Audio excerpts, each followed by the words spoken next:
విశాఖలో ప్రభుత్వ whip Ganababu, DCCB chairman Shri Kona Tatarao, ప్రభుత్వ అధికారులు 92వ వార్డు పద్మనాభనగర్, ములగడ, అచ్చినాయుడులో నిర్మిస్తున్న టిడ్కో ఇళ్లను సందర్శించి పరిశీలించారు. ఈ సందర్భంగా గణబాబు కూటమి ప్రభుత్వంలో రాష్ట్రంలో టిడ్కో ఇళ్ల నిర్మాణం శరవేగంగా జరుగుతుందని తెలిపారు. త్వరలో లబ్ధిదారులకు ఇళ్లు అందజేస్తామన్నారు.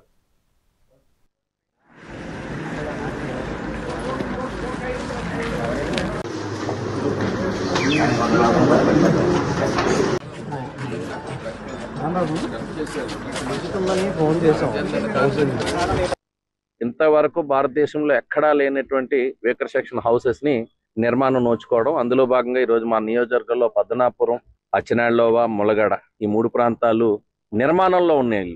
గతంలోనే పూర్తయినటువంటి Muchimamba colony, Rajiv colony, గౌరీనగర్ already నిర్మాణం పూర్తవడం, ప్రజలందరూ కూడా అందులో గతంలో 2019లోనే అవన్నీ కూడా ఆక్యుపై కావడం కూడా మీ అందరికీ తెలుసు.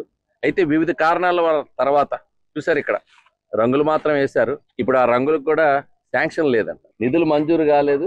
ఇప్పుడు ఆ రంగులకి వేసిన బిల్లులు కూడా ఇచ్చే పరిస్థితి లేదని మొన్న అసెంబ్లీలో మా మంత్రి గారు సమాధానం ఇవ్వడం కూడా చూసి, అంటే చేయాల్సినటువంటి ఇన్ఫ్రాస్ట్రక్చర్ కానీ ఇతరత్ర అనేక పనులు గాలికి వదిలి ప్రారంభోత్సవాలు మాత్రం ఎన్నికల ముందు అందరికీ చేయటం అనేటువంటిది గుర్తు చేస్తున్నారు. ఆ ప్రారంభోత్సవాలు, యజ్ఞాలు, యాగాలు చేసి తాళాలు ఇచ్చి ఓట్లు వేయమని అడిగేటువంటి పరిస్థితిలో ఉంటే, ఆ తర్వాత కాలంలో ఎన్నికలు వచ్చినాయి, మీ అందరికీ తెలుసు.